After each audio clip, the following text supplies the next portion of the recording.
One of the busiest travel seasons is coming up fast. As you finalize your plans, consider an alternate destination this year.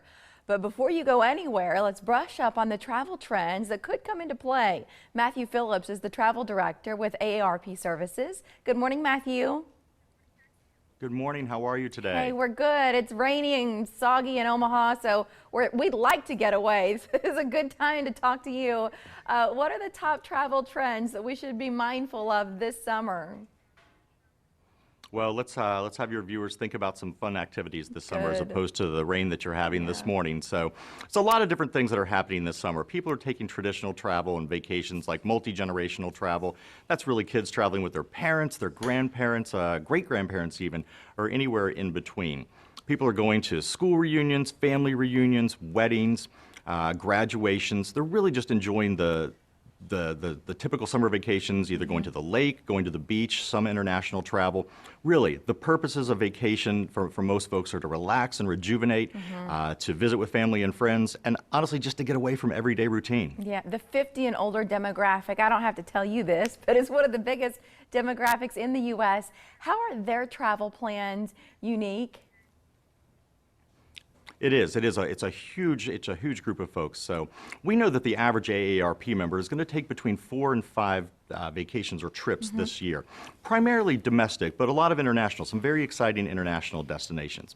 Speaking of international, we know that with some of the world events lately, there's a little bit of an increased sense of concern, but that's really not stopping people from the majority of their travel plans. Some folks may be traveling or altering their dates or their destinations, and only a small, I think it's up to 10 or around 10% are actually canceling. So it's a relatively small amount, and I think it shows how resilient Americans are when it comes to travel.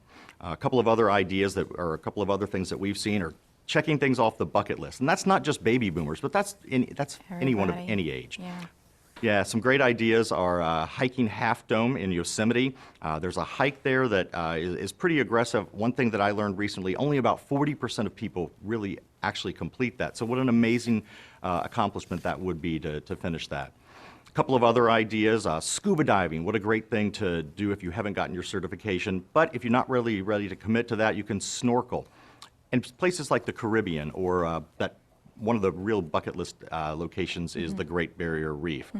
And then one of the things that I think would be, that I always suggest is amazing, it's one of the oldest forms of aviation. It's a hot air balloon ride for people who are really wanting to push their boundaries. And make memories. I don't know if you've ever done it. No, but I'd love to. I always see like the postcards, you know, you think, I want to do that.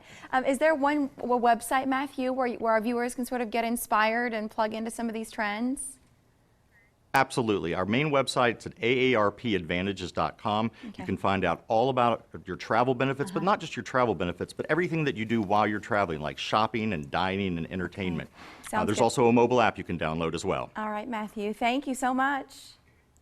Thanks for having me this morning. It's our pleasure. And when the